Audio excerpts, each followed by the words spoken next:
In this lecture, we will configure our web services resources inside the ws-context.xml, which is a Spring configuration file to configure the RESTful resources. We can put everything in one single file. We need not have the DB context and the WS context, but it's a good practice and it's easy for us to maintain and look for when something goes wrong. If something goes wrong in the RESTful layer, we can just open this file and check what's wrong with the configuration. The first being, here we have the namespaces for defining both the Apache CXF Spring elements as well as the elements that come from Spring itself.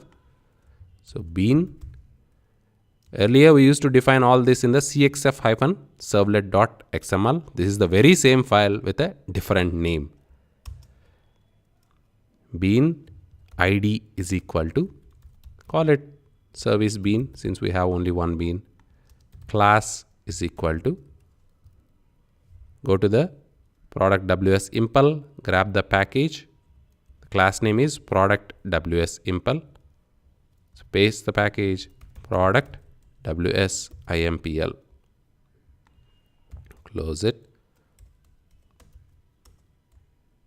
/bean. We need to do a property injection. Close the double quotes. The property on the product ws impl is the DAO, and we need to inject it, or we have to ask Spring to inject this DAO. For that, we use property name is equal to DAO and ref is equal to the product DAO, product DAO as defined in the dbcontext.xml. Close the property right here. So we have to use the same exact name which we have in the dbcontext.xml. That is how Spring will take this bean, it will instantiate the product DAO and it will inject it into our web services class, which is product ws impl. Next, we need to configure the RESTful resource using JAX RS server or endpoint. Anything is fine. Sorry, it's just the JAX RS server. JAX WS endpoint and server are for SOAP resources. The server element has two attributes. The first one is ID, just like a Spring Bean ID, which is unique. Call it product service. And we need to define the base URL or base URI using the address element. Let it be product service.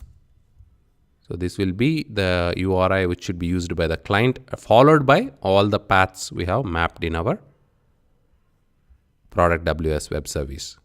If you leave it as /, then the client need not use this. You can directly use the URIs we have defined in the interface by using @path annotations. So inside JAX RS server, we use JAX RS. These elements are from CXF Spring configuration. So JAX RS :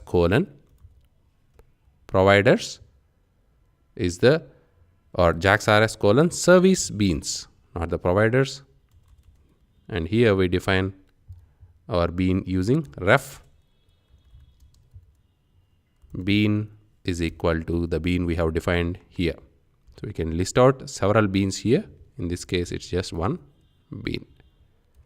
And we are all set. So in this lecture, you have first configured our web service class as a Spring Bean. You have injected the DAO into it. And then you have used that bean to configure a JAX RS server element where we define the various RESTful resources. We gave it a base URI and a ID.